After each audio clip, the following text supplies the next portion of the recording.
This is Talking Drupal, a weekly chat about web design and development from a group of people with one thing in common. We love Drupal.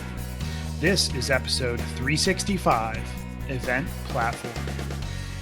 Welcome to Talking Drupal. Today we're talking about the event platform with Kaleem Clarkson and Martin Anderson-Clutz. Kaleem is the Chief Operating Officer of BlendMe Inc., a remote people operation consultancy that helps startups and small businesses transform into high-functioning remote or hybrid remote workplaces. He has been featured in Harvard Business Review and named LinkedIn's top 10 voices in remote work. He is passionate about work-life integration and the remote employee experience. He's also the project lead of Drupal Camp Atlanta. Kaleem, welcome to the show. What's up, everybody? Talking Drupal, ATL, Drupal Camp Atlanta. Also joining us, Martin joined Acquia in 2021 and has been using Drupal since version 4.6. He's helped to maintain a growing list of contrib modules, one of which he's going to talk about in just a minute, and has spoken at various camps and conferences. Martin lives in London, Ontario, Canada, with his wife, son, cat, and dog. Martin, welcome back to the show. Thanks. Great to be here. For those of you that don't know, I'm John Picozzi, and today my co-host is Nick Laughlin, founder of Enlightened Development. How are you, sir? Good morning. I'm doing great. I've got a big launch tomorrow that I'm looking forward to. This is definitely the most planning I think I've ever done on a launch in the history of planning launches. I guess it's a pretty big one, so I'm pretty excited. Well, good luck with that. Hopefully it goes flawlessly. For you listeners that are regulars to the show, you may notice we are one guest host light this episode. Unfortunately, Tim was not able to join us because he's not feeling well. So we're hoping that Tim feels better and that he's able to jump back into the guest host seat next week. Get well, Tim. Get well, Tim. Come on, baby. Get well. Get some That's sleep. what we want everybody to be healthy and happy here in the Drupal community. I feel like, Nick, you need a laugh track too. I feel like every time that you come on, like this is the first time I heard your whole thing. I feel like you need to start your introduction with a laugh, hence your last name. I don't know. Forget that. I feel like we need an applause track. Like, oh, right. Somebody just made a really good point. I'm going to add anyway. I'm sorry. That's all right. Here's a thing that we can all applaud about. Martin's going to tell us about our module of the week, which is a module he maintains. Martin, tell us about Smart Date. So Smart Date was really built around providing a much easier experience for managing dates and times in Drupal. So from a widget that is kind of more like what you would have in like a Google Calendar or, MS Outlook, very simple and easy to use, to having lots of intelligent capabilities for output formatting, managing time zones, recurring dates, a variety of other capabilities. It's really meant to be sort of a simply used all-in-one solution. Since it was talked about in this show a few episodes back, there have been some recent additions in terms of more sophisticated views integration and also some additional capabilities for managing outputs, setting minimum and maximum dates, and so on. Yeah, that was episode 339, and we'll put a link in the show notes. How complicated are dates? I mean, just think about that. You know what I mean? Listen, like you could just have a whole show just focused on date. You haven't worked on the web until you've run into a date time issue, and it's taken possibly up to a week of your life. I have to say, dates are easy. Time is easy. It's time zones and recurring dates that are the bane of my existence. I think the most painful programming challenges I've ever had to work on is things that deal with time zones and things that deal with repeating times or dates. I mean, it's just painful. I actually recently, I think just in the last week, heard about a module actually for Backdrop CMS that has front-end code that uses JavaScript to convert a date into the user's time zone based on like their browser settings. So interested to sort of poke around at that and see if maybe there's some code from there that could be moved into Smart Date as well. So something that involves a lot of dates and times are events. And Cool. oh, you like that segue, don't you? That was you are a professional. Sometimes. KP. You are a Sometimes. professional. So we are here to talk about the event platform, and the name is maybe a little bit misleading, but before we jump in, Kaleem, can you provide us kind of a quick history around the idea of this module and kind of how it originated? Yeah. But first off, don't throw shade at the name and then do a nice intro. The name is dope. What are you talking about? It's an event platform, JP. So listen, at the end of the show, everybody will understand the name, but like to start the show off, event platform is like, wait, what? It's a platform? It's a module? It's a distribution? What is it? What is it? We gotta mess with each other. I haven't talked to you in a while, John. It's great to see both of you. I know. Too. So listen, the very first thing when in 2018. So first I start helping with Drupal Camp Atlanta as a site builder. I'm going to keep calling myself a site builder, front end person. We adopted COD COD, and for some of you people who may not know what that stands for, it stands for Conference Organizing Distribution, and it's just very, very helpful to organize a conference or an event where you have to collect sessions and put sessions in a schedule and then send out notifications. So as a small group, a small group with not much technical expertise in our Atlanta Drupal users group, COD was always critical for us to organize the event. So one of my main driving reasons to kind of write that blog post in 2018 as far as creating the event organizers working group, one of my main motivations was, what are we going to do when Drupal 8 comes out and there's no more COD? So that was really one of my main motivators for actually trying to create some sort of event organizers group so I could learn from other event organizers what we're going to do. So in January of 21, the event organizers group had been an official working group for about a year, I think. It could be off by a little bit of time. But in January of 21, the group decided to create different initiatives very similar to what Dries was doing. And again, me being, passionate about, hey, I need something because Drupal 7 is going to disappear someday. I was very passionate about creating an initiative around the event platform, and that's where it started. So, we had some help with JD from NYC Drupal Camp. I think he's in Austin now. We had our first committee meeting in July of 21, and we meet on the fourth Tuesday of every month. So please feel free to join some of our calls. We meet on the fourth Tuesday of every month. And I believe the very first meeting, I believe it was Mike Herschel that presented what he had for Drupal Camp Florida. Like, he was like, I need something, so I just got to build it. So shout out to him. He showed everybody what it looked like. It looked awesome. And I just asked him, hey, instead of us trying to reinvent the wheel and do all these things, I asked him, hey, can we just clone your code and use that as a starting point?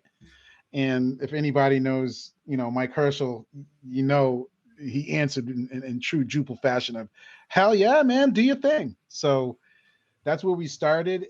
And then I guess I'll pass it off here to Martin, because Martin was at that meeting, and he volunteered to clone his code and start building a module. So I'll kind of pass that off to Martin, I guess.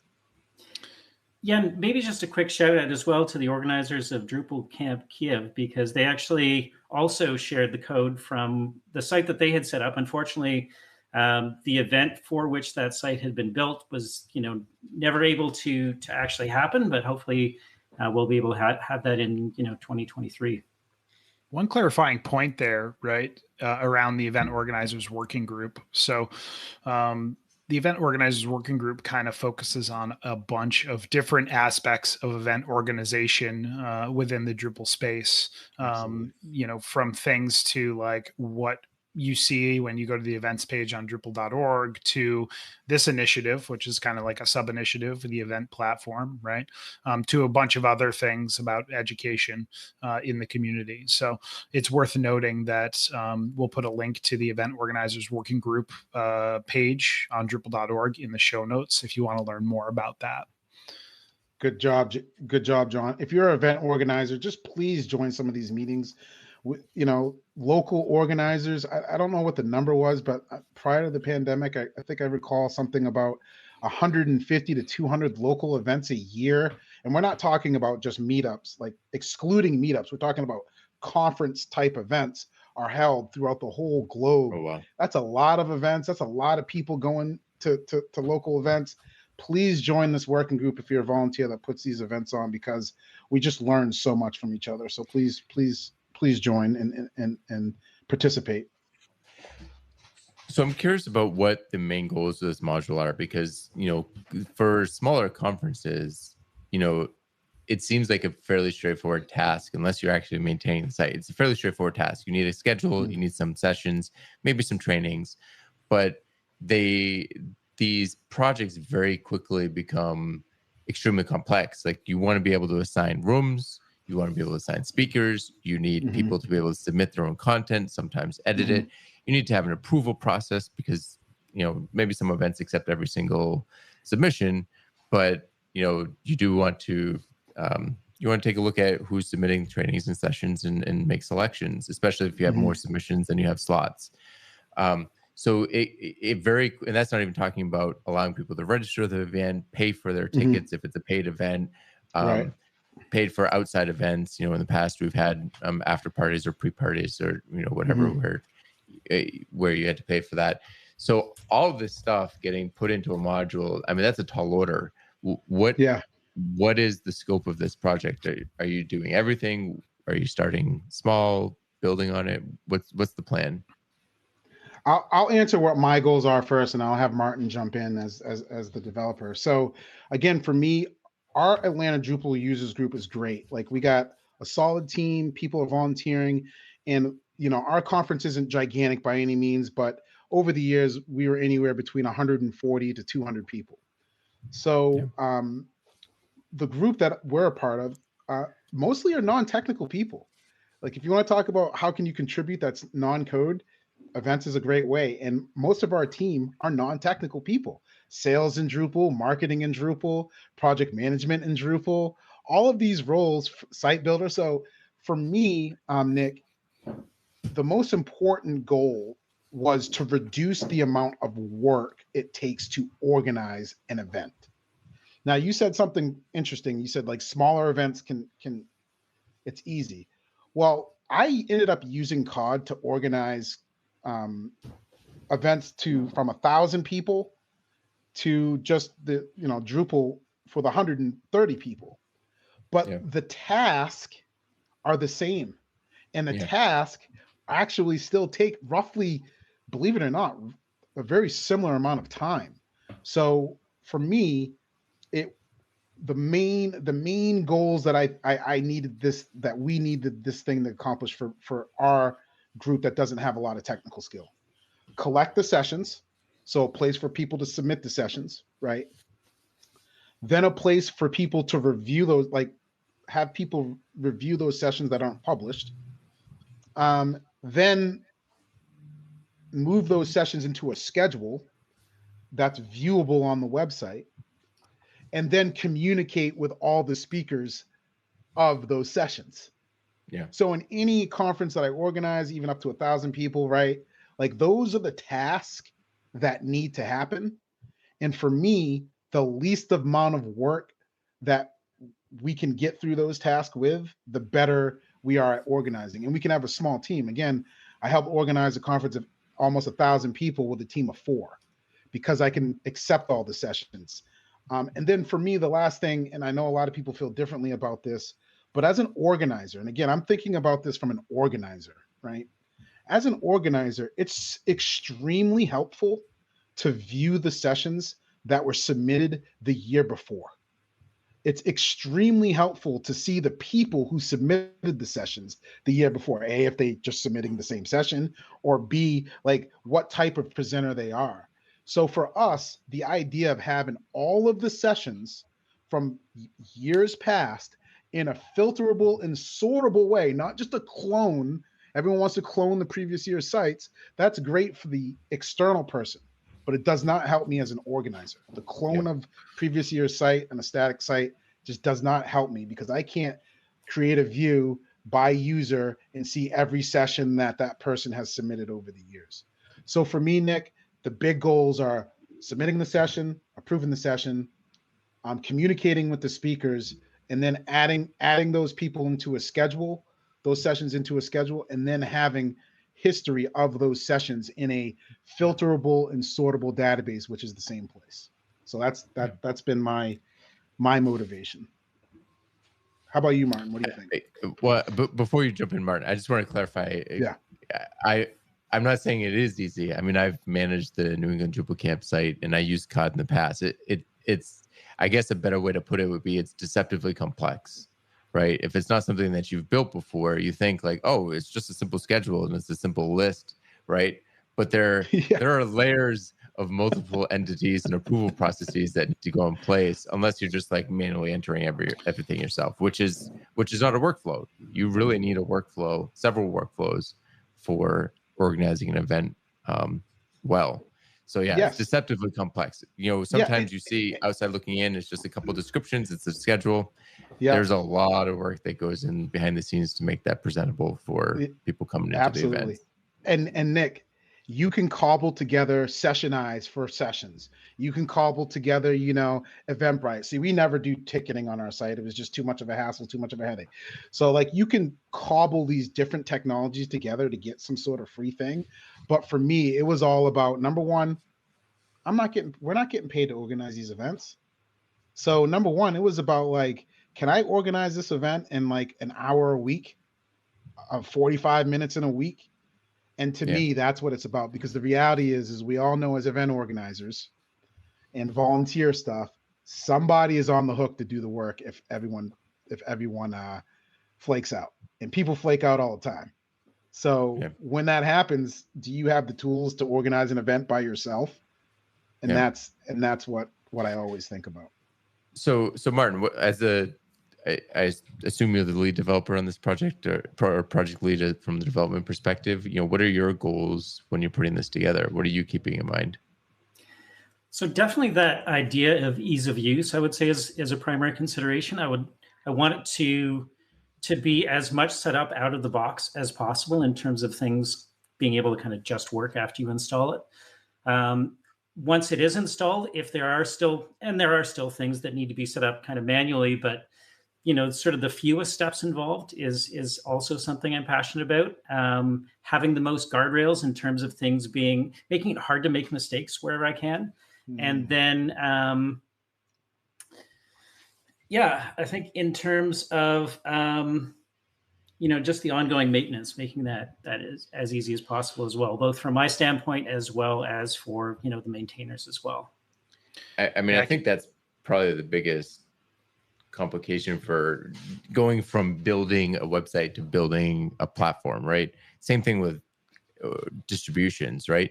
It's one thing to just update something when you're the one maintaining the entire code base, but when you're providing a platform for other people to use, you suddenly have to be more, it's the next level of custom module, right? Or a contributed module, because you have to be concerned about how other people are using your system and make sure that you're communicating anything that could possibly break their installation, in a clear way.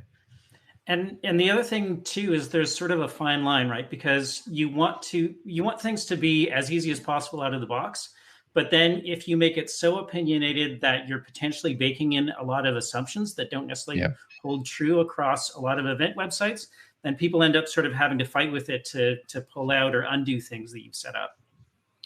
It's funny, in both the descriptions you and Kaleem gave, obviously from different points of view, different angles, but like there's a one key thread throughout. And like, Kaleem touched on this a little bit, but I think it's like, you guys are trying to make conference organization as easy as possible for people. And one aspect of conference organization is a conference website, right? It's where every attendee goes. It's like the first stop, right, for learning about that conference.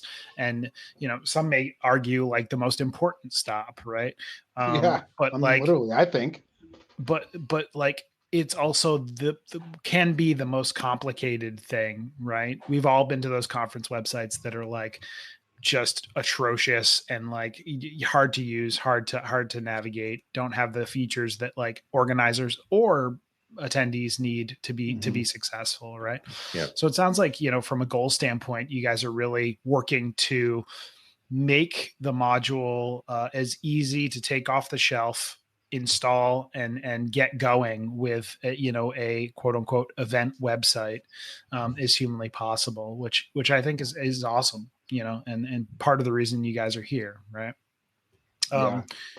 So Martin, you used the term out of the box a couple of times in the past couple of minutes.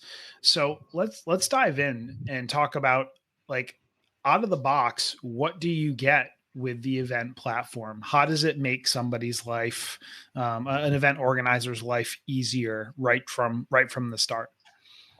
Hey, John, can I jump in and interrupt both of you? I would expect nothing less. Yes.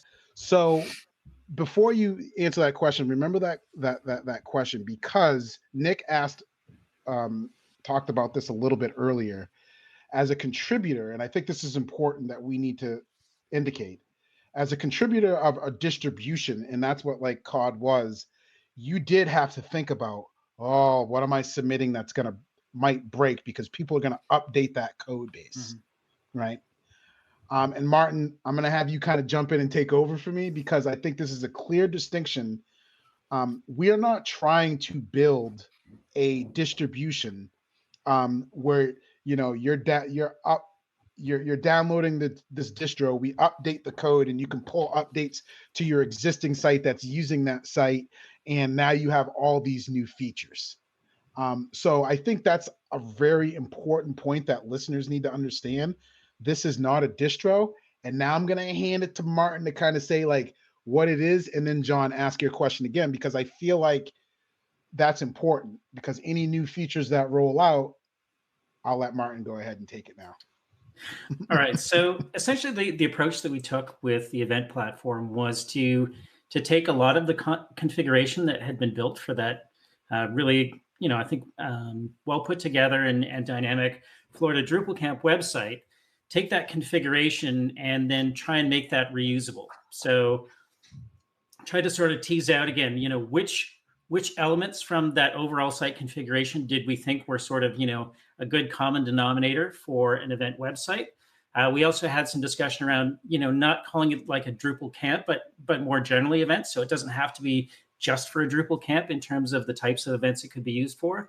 And then also tried to give some thought around, could we make it a bit more modular? So again, rather than being it sort of like one monolithic set of configuration that does everything, try and make it so that a particular event, if they don't need job listings, then don't install, the submodule that actually provides the job listing. So same thing with featured speakers. And so within the event platform, there's actually a number of different submodules that provide different sets of capabilities. And there are some sort of, interdependencies.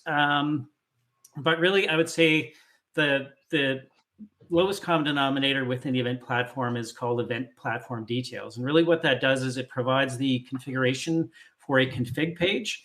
And for listeners who aren't familiar with the config pages module, I think it was discussed in a previous episode, but I tend to think of it as almost like a one-off content type. And so it's fieldable. You can attach different fields. There's good token support. So once you've collected information within a config page, there's lots of different ways to use that within your website.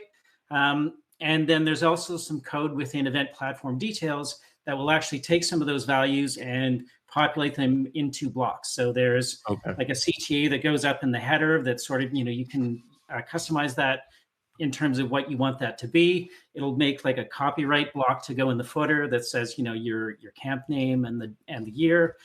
So those kinds of things, again, in terms of there being for that event organizer, a single place they can put as much information as possible rather than sort of having to click around through the website and figure out where to configure lots of different options.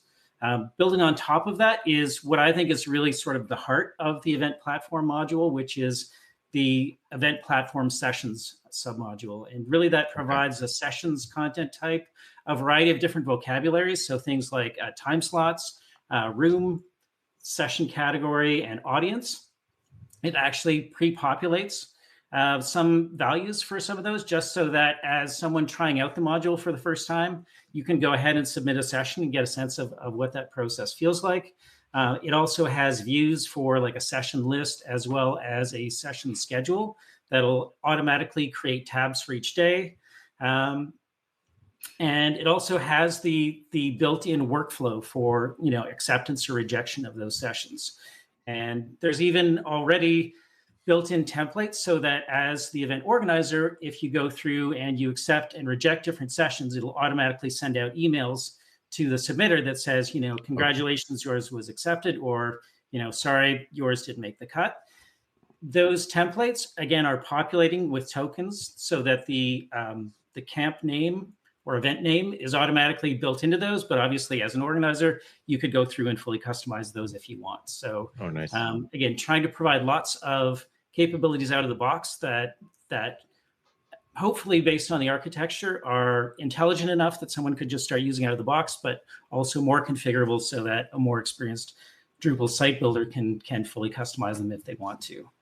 In addition to that, there are submodules for featured speakers. So those will display in a block, for example, on the homepage.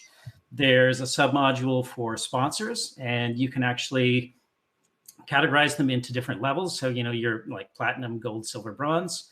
And then there's another module for job listings, and it'll list those out, and it can also prioritize those based on your sponsor levels. So, job listings provided by a platinum sponsor will go at the top, and so on. And then the last one is actually, I think, a really good way to try it out. It's actually a submodule specifically for use with the Olivero theme. And if you install that one first, it'll basically install everything else, as well as place those blocks into sort of the recommended regions within the layout as well. So, Martin, one thing I'm not seeing here out of the box, and I'm wondering about, is some sort of ticketing integration or ticketing functionality. Is that something that was purposely omitted? Is something that is coming down in a future release, not in the purview of the event platform?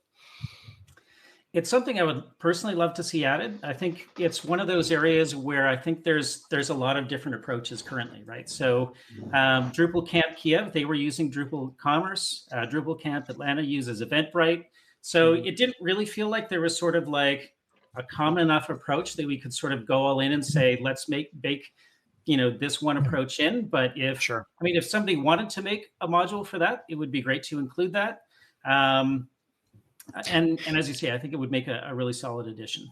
In your response, you've dissuaded me from including that in this module. As a solution architect, I'm like, no, we don't need that functionality. Everybody's doing their own thing. Like, we'll move on to bigger and better things. I mean, the truth is, if there's the PayPal button on there, whatever Stripe buttons, what you gotta do. Yeah, Did I say PayPal? Did I say PayPal? That felt we're gonna have to bleep that one out too. Jeez. I mean, if there's a standardized way to do tickets, I think that would be a huge benefit to a lot of people. But like you said, that's probably the number one thing that gets pulled out of the website and just managed elsewhere, because it's just much easier to manage that step in an environment that is secure. You don't have to worry about the PCI compliance on your site. I think we used Tito. We've used Tito was the other one. Yeah. PayPal in the past. I think we've used Eventbrite. I think. For us, we just love Eventbrite so much just because of how many people you get that aren't from Drupal. Like, we average probably 5 people that never even heard of Drupal. Oh, really? A year. Interesting. Because Eventbrite, if you Google events, like Eventbrite now is almost like the Google of events now. Yeah. So like, you're getting people sometimes. That's why we've always been a fan. The meetup.com of the event world is what you're telling me. Yeah. Yeah, for Drupal 7, there was actually a module called Ticket that was originally built, I think, for the COD distribution. Yep. And it would be great to see that ported to, Drupal 9, but yeah, it seems like there's lots of other options today. Well, I'd love to hear a little bit more about the difference between COD and Event Platform, because one of the reasons why COD was great. It provides so much functionality, but we're still using it. But and it does provide a lot of functionality, but it also was primarily built, I think, for managing DrupalCon, which is a much larger event to organize. And as a camp organizer, there was just so much functionality that wasn't necessary, and it was hard, as you said, it was kind of hard to excise that sometimes, and updates were way more complex. It sounds super to me hard like updates. Yeah, it sounds to me like Event Platform is just a starting place. You install it once and then you're good to go, and any new features are on you to put into place. But what are the other main differences between COD and Event Platform? From a end user, just playing around with it, because I haven't had the opportunity to develop it, I would say, like, from the end user, that's the biggest. I think that's the biggest difference. But when you say besides that, besides COD, because like we're looking at those features that we were able to use, and we're kind of duplicating the features that we need. But for me, it's the biggest difference is you don't need to enable every single module. That was the challenge with COD. And of course, you had features. I mean, it was just a different time in technology, right? Like, let's not rip what they had to work with. I mean, they only had what they had to work with at that time, right? Yeah. So I would say the biggest difference is the modularity of it. And then secondly, like how this whole idea of what are they calling these different recipes, templates, the new names that we're using, starter kit, this idea of not having to worry about the updates, the end user having to pull down the updates. I mean, I'm not a back end developer, but even from like a front end perspective, that just takes so much weight off our shoulders. I mean, I don't know, Martin, you can speak a lot more to it, but even just from a front end side, if I'm like, look, and a theme is something that we need to work on. If we're like, look, we're going to implement this theme, and if we make changes to it, you're going to have to like figure out a way to implement them yourself, makes development like way easier, in my opinion. That's just. Yeah. So it sounds like the major difference is maybe being less opinionated, right? And more selective of what people have to or can and can't use, right? And I think the key word that Nick used was starting point, right? So it's really meant to be that starting point. And then from an ongoing development standpoint, it's really just a standard Drupal website. You can update it and in whatever, modules that were installed by the event platform or other modules you're using, and you're not going to run into issues of, well, it's got this requirement for a specific version, but now I've got this like complex chain of dependencies that are tied to specific versions. And now maybe I can't even update the version of core for some, security release or those kinds of things. I mean, those are the kinds of pain points that people run into with distributions all the time. So we kind of talked about, that's a big one. We kind of talked about a little bit why this is a module as opposed to a distribution, right? You guys wanted to be more prescribed in your approach, allow people to kind of pick and choose what they used and didn't use. Mm-hmm. Martin, I'm wondering if you could talk us through a little bit, because you talked about this a little bit earlier with like the update process and the thought process behind like, oh, we're going to update this thing, right? Whether it's a module or a distribution, and like what that flow looks like. And they're widely different, right? With a distribution, you have to factor in like people are using this. There are people using it, and they are going to be doing things that if I make a change, it could break, as opposed to a module. People are still using it, but they are they're using it in a prescribed way and layering on top of it basically their own needs, right? So my question is, the choice to make it a module as opposed to a distribution, does that make the update process easier? As far as like, hey, we're going to add a new feature, we're going to add, and that's going to be a sub module, right? And then as far as like being able to use kind of like update process for modules to push out new changes? Like, does that make things easier as opposed to distribution? So from a maintenance standpoint, it makes, my job or anyone else who wants to contribute to the event platform, makes our jobs much easier because, as you say, there isn't that sort of downstream dependency. We don't have to worry about sort of breaking things. I think it also relieves some pressure because, if let's say your distribution is prescriptive around what version of core can be used, then if that critical security release comes out, then now you're under a lot of pressure to make sure that you can get a new distribution release out in a timely way, so that there aren't these Drupal sites that are there that can't get updated and get those critical security patches in place. I think there's we touched on it before too, in terms of the downstream. There isn't any kind of ongoing dependency, and so you don't have to worry about, as the maintainer, once you've installed Event Platform, checking for updates or any of those other kinds of things as well. So it's a lot of it, again, goes back to that idea of ease of maintainability. Yeah, now, one thing I did want to mention too, though, like, so generally speaking, though, and Martin, jump in if I'm misunderstanding the back end development of module updates.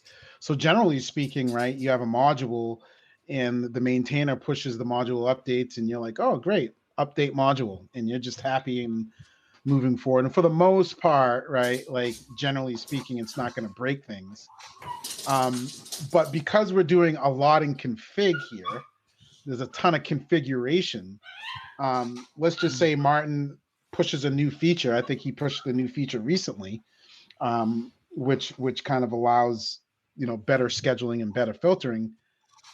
When that module release comes out, someone who's downloaded Event Platform as a starting point, they're not going to be able to just get that update. They're not going to be able to go to Composer, run the Composer thing, and then hit update, and then their module is going to update. As of right now, that's not how we're designing it.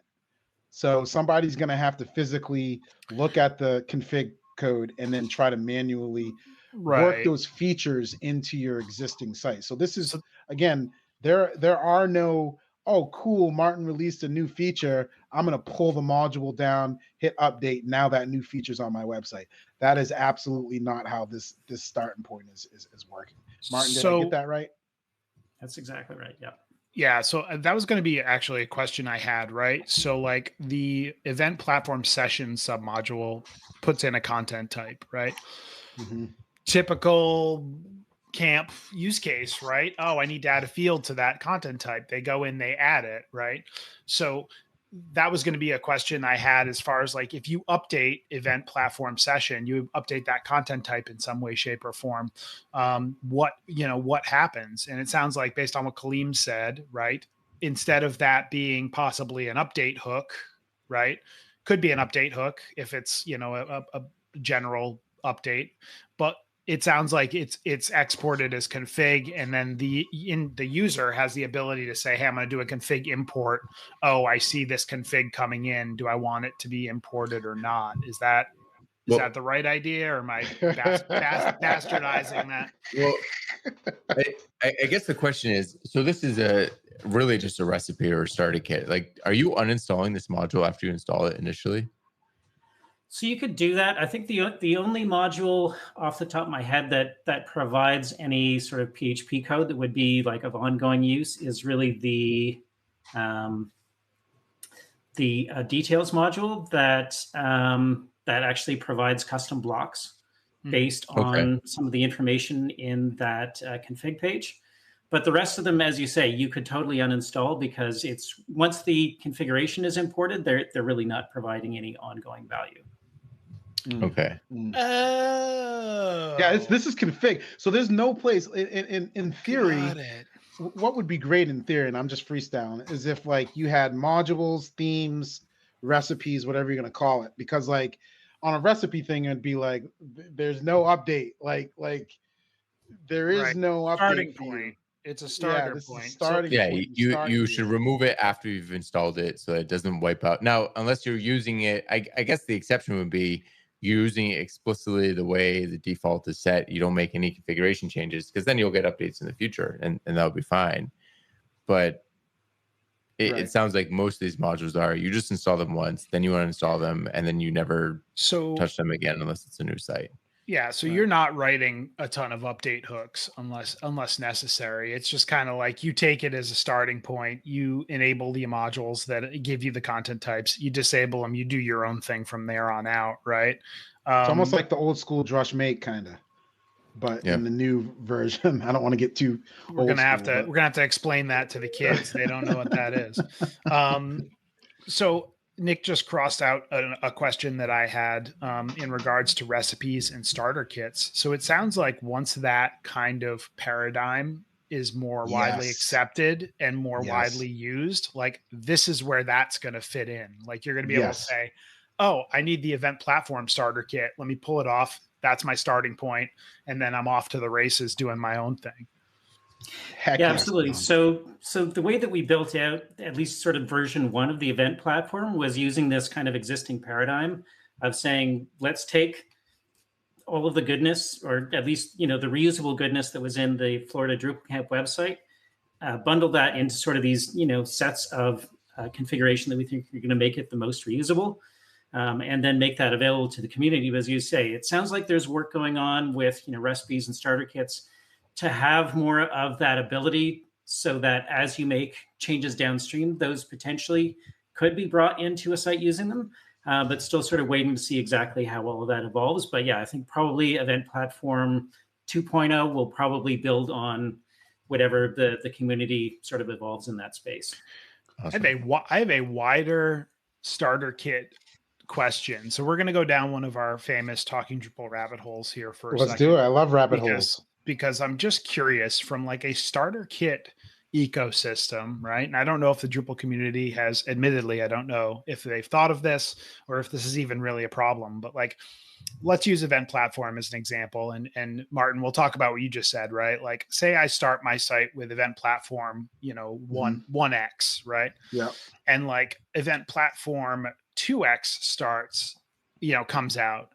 Is there like an upgrade path? Like, because it doesn't follow a standard module upgrade path at that point, right? Because now we're kind of like talking about content and config, and like things are getting crazy and getting messy. I'm wondering, like, has this factored into your thought process at all, as far as like, hey, if we start adding, like, say we add another 5 submodules for the 2X, version of this, right? How do people that are currently using it kind of benefit from that? So actually the submodules use case is an interesting one, because theoretically, if we provided new capabilities but put them in as submodules, then an existing site could install that module and get that new configuration. Because you're hitting the install module, right? And then the config runs. Okay. Exactly. So talking about more generally, like 1 to 2, I don't know. It sort of depends on exactly what the infrastructure looks like within starter kits or recipes, to understand what that lift is to move between the two. That's where maybe your update hooks become more useful, is saying like, hey, if you do this thing, we're going to have to run a whole bunch of updates, and some of them may fail.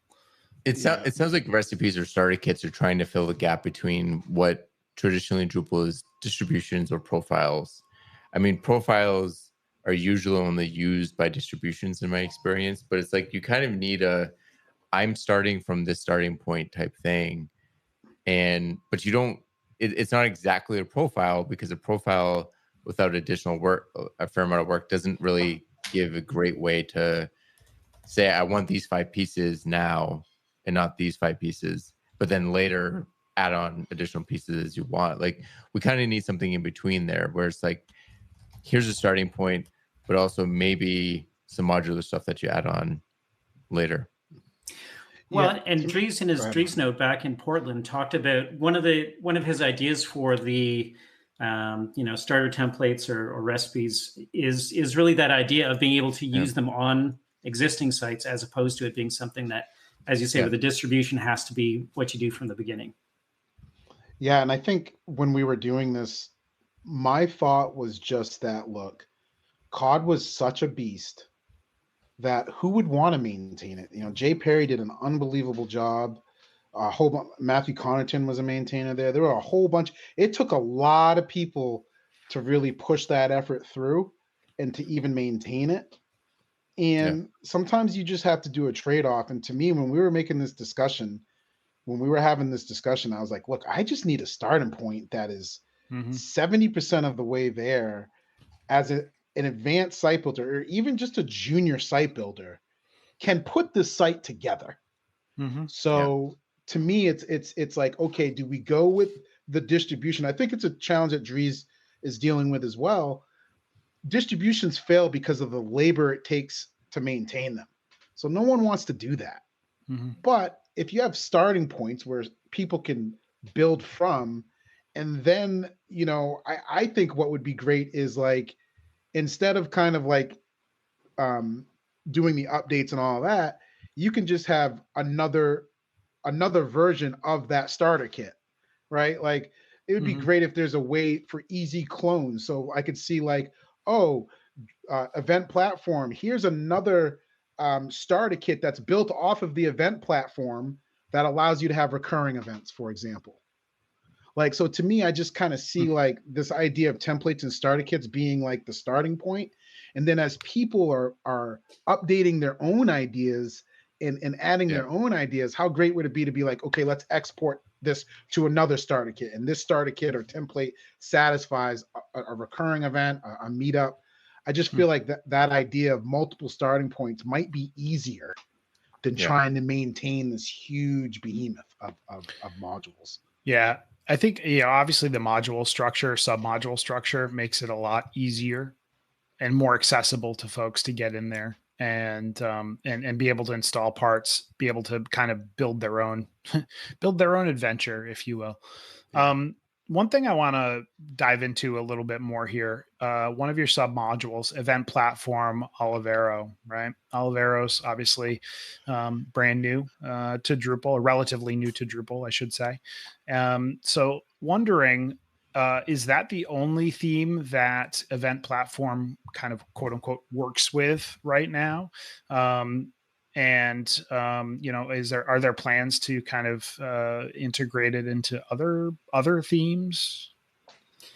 So really, I would say for the most part, event platform is not opinionated from a theming standpoint. So we did the Olivero sub theme really as a way to simplify that initial setup process. And in particular, if somebody wants to get a sense of how we intended to use it, then you can spin up a new website. You know, since Drupal 9.4, Olivero is the default front-end theme anyway. So you just install that one module. It's going to give you all of the event platform goodness, even with the blocks placed where we envision them. But by all means, you could, you know, not install that module, just install the rest of the modules, use a custom theme, all of those kinds of things. It's really, in a way, almost meant to be sort of a shorthand or a shortcut. Fulfilling that goal or that vision of just being able to pull it down, install it, and be able to get off and running, like planning your event, right? Exactly. But in terms of a backend theme, it should work with, you know, Seven or Claro or Gin. I think while I was developing, I was using Gin most of the time, but it really, the only CSS in any of it is within that event platform, Olivero. But to answer your question, JP, like we've been talking about the theme for multiple meetings, so it's high level on the priority list of the next things, because you don't want a theme super opinionated, but just like, you know, out of the box, you need sometimes a theme that is kind of opinionated for people to get an idea of what it looks like. And it's much easier for somebody who's, you know, a content editor or something, you know, to figure out how to use it. So we have been thinking about like, well, what do we do? Do we do it off Olivero? Like, and then we were talking about, well, sub-theming, from my understanding, and I've been a little bit out of the loop, but from what I understand, sub-theming may be going away soon. Like we're talking about, what is it? Is it cloning starter themes? Kits. Are they really? The theme starter kits? Yeah. So we're hoping sometime soon that comes to fruition. Then we can kind of build off of something a little bit more stylized so that people can understand it. But yeah, we definitely need a event platform starter theme at its fullest, because that, I mean, that talks to the accessibility, approachability of this, right? Like that's one of the big problems Drupal's had for a long time. And I think we've kind of like gotten past this in modern Drupal, if you will, right? Yeah. Is the idea of like developers build these things and they look like crap, right? So like the idea here is like to be able to make this accessible to people, make it easy to use, make people be able to install it and go off and run with it, is like there has to be some level of theme integration. So it sounds like that's happening with Olivero. Don't tell Mike Herschel this. I don't think he doesn't listen to this podcast anyway, so he'll never hear this. But like Florida Drupal Camp looked pretty good. So like if obviously he's helping you guys with this, like I think some of those notes are probably making it into this, which is good because I think that's going to be exactly where you want to be, like not too much, not too little, but just enough to kind of like Goldilocks your way into success here. So it sounds like the theme is kind of the current biggest priority moving forward, but what else is on the roadmap for event platform? I would say beyond the theme, one of the key needs at this point is really to have better documentation in terms of sort of what are the steps after you install it to really have it up and running and something that is ready to start having users come in and register and submit sessions. To that extent, we may also look at, is there a way to use either the tour module or almost like, the way web form used to sort of inject certain prompts within your website after you install it, some things that way that it can sort of intelligently say, hey, event organizer, here's the next step. And then, basically maybe even turn itself off once everything is set up. But again, that idea of sort of having the least Drupal knowledge possible for that event organizer to have this website up and running. Interesting. Yeah, I would definitely second what he just said. Like, I think that would be amazing because it's always been the hurdle, Martin, right? It's always been the hurdle for these distributions it was as updates and it was like, how do I use the thing? That would be amazing to see Tor. For me, I'd like to add one. And again, this is selfish and I don't know where it is on the list, but reusable site for every year. Like right now we don't have multi-year. Like to me, that's something I haven't had a chance to play with taxonomies and stuff like that. And that's something I'm going to be. Or maybe more of a like ability to auto archive, right? To be able to say like, hey, we're starting a new year, archive this one under a term, like, so we can have that historical data because that is super important, right? And then, spin up this year's site, being able to choose kind of pieces you reuse. One thing you said, Martin, I want to jump into a little bit on that question there was the Tor module. Is Tor coming out of Drupal core? I don't know. It's one of those modules that I never use. So I'm wondering, like, is it something to kind of like base this on or to build into this? It's definitely a fair question. I think you may be right that it could be coming out of core. But that being said, the modules that are coming out of core are basically going into contrib. So it doesn't mean they're going away. Yeah. I will say I think the experience that I had that really made me a fan of Tor, because I haven't, to be honest, used it a lot. But if you ever use the OpenY distribution, there's actually some very nice Tor implementation in there in terms of really, again, for the administrators, guiding them through exactly to how to use different capabilities within the system. So, whether it's Tor, I know Advanced Help was kind of an initiative that was going on for a while. So there's potentially different approaches, but I think as much as while documentation, I think is important and an amazing resource when you have it available, having some of that built directly into the interface, I think just makes it that much easier. So it's expectation too. It's expectations of the user in 2022. No one wants to click on a link for help and try to find this weird documentation and follow along. You're absolutely right, Martin. So what Martin's saying is he's going to use existing functionality as much as possible, as opposed to rolling his own setup wizard. Definitely would be preferred approach. Absolutely. There you go. So we've reached the part of our show where we let you guys ask our audience for help. So if somebody were interested in helping out the event platform team, where could you guys use that help? Well, I would say there's plenty of non-code opportunities. I mean, I think we've talked about them. Number one is we just need people to use it. So just download it. If you're an event organizer, I know the camp's coming up. I've downloaded it. I haven't built my site yet with it, but like we just need people to use it. So spread the word, download it and use it, and then submit issues. Submit issues. Help us write some documentation. I think documentation is huge. We already talked about that. Some videos, some tutorials. To me, that's the most important help. Like, I feel like there's always enough developers willing to pitch in. You know, we could always use more development help, of course, but like to me, it's about getting the word out, using it, and providing feedback to make it better. For me, that's what I would say. How about you, Martin? Yeah, absolutely. And I think, maybe the only thing that I would add in terms of really providing feedback is if, for whatever reason, submitting issues or writing documentation isn't your thing, just come out to those monthly meetings and tell us about your experience, and even sharing it that way. I mean, it could even be an opportunity to say, here's what I was trying to do. Here's where I got stuck. Help me out. Tell me how to finish the setup. And we would love to have that discussion and understand if there are points where people are getting stuck. So at this point, are there any sites that have actually launched or run using the event platform? Or who's the first camp that you think will be? I mean, we have to kind of say Florida because it's based off that, but with this code specifically, I don't know, Martin. Do you know? We haven't launched one yet. No, and honestly, that's one of the challenges sometimes as a module developer is it would be great to have an understanding of where it's being used, but I understand why it's, from community reasons, it's not a good idea to share that.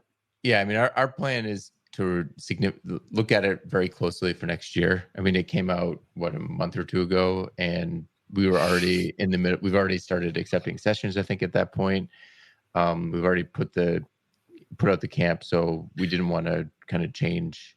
Nick doesn't know this yet, but I'm going to commit us to be on event platform for next year's camp. So yeah, well, one thing I would love that migrating feature as well, Martin. I mean, one of the thanks, Martin. Yeah, just roll that out real quick, sir. We reuse our site every year, and so we do too. When we switched platforms 3 or 4 years ago, we quote unquote lost all the previous data. I mean, I still have an archive of our COD implementation, so we can restore that data. But if we're moving to event platform, we might be looking at that migration piece, because I would hate to lose all that. Again, it's not lost. We have an archive, but it'd be nice to move that data over. I mean, does feeds work anymore? Is feeds still the thing? Is everybody just feeds does work. CSV.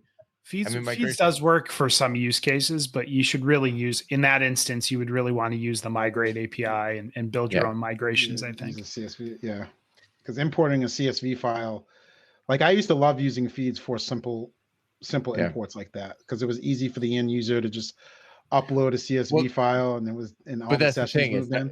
It's not a simple migration, because you have, depending on what you're starting from. If you're starting from COD, you have the time slot, you have the day, you have the session, you have the speaker, you have the person who submitted it, you have whether it's approved or not, you have the location. I mean, there is a lot.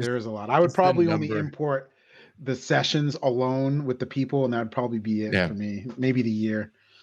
Good idea. So moving back to the question, pulling ourselves, climbing out of the rabbit hole here that I put us in. Sorry, I apologize. Sounds like you need more camps to kind of jump in, take the plunge, and start using this thing. Is that accurate? Big time. They're shaking their heads. Yes. For our audio listeners. Please just download it. Like, we need so many more people. And what's up with the Drupal Social? Y'all download it too.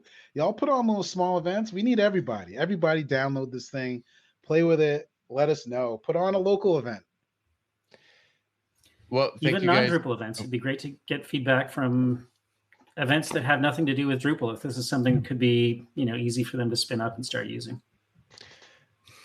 Well, thank you guys for joining us. It's been a great show. Before we close out, though, Martin, is there anything you'd want to share with our listeners before we end? I'll just repeat what we've mentioned a couple of times already. We'd love to see folks at the monthly meetings. And where can people find those meetings? It's in the event organizers channel on Drupal Slack. There's usually a mention in there, but I don't know. We don't have any kind of notifications that go out, do we? Yeah, you can go to the event organizers working group on Drupal. So there'll be a link to that in the show notes. And there are different initiatives listed on the right-hand side, and you can click on initiatives and then click on the Drupal event platform initiative. And it has a link with the Zoom link when we meet. And then, what I would say is definitely join the email list of the event organizers email list. There's a link there for you to join, so you can get all the notifications, and always join the Drupal Slack. I think the Drupal Slack is growing. It's a great community size, and there's an event organizers channel. And the event organizers are awesome. They set up this automatic reminder that posts when the meetings are in the channels. So it's super, super helpful. So I would suggest you check that out. And Kaleem, is there anything that you'd like to add before we close out the show? Yes, same thing as Martin. Just download it. If this comes out before a certain date, check out Drupal Camp Atlanta. If not, I heard Ned Camp's going to be dope. They're going to have a dope-ass keynote speaker. It's going to be cool. So go check it out. Go check it out. Only if he gets us our description, folks. Which is promised by the end of the day today. That timeline keeps creeping up. Martin, Kaleem, thank you for joining us. As always, it's been a pleasure. And, I think learning about the events platform has been great. I look forward to seeing its growth in the future. Thanks for having us, fellas. Appreciate it. It's been great.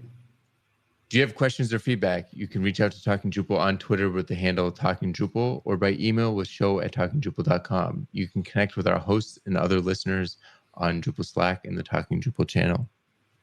You can promote your Drupal community event on Talking Drupal. Learn more at talkingdrupal.com/TD promo.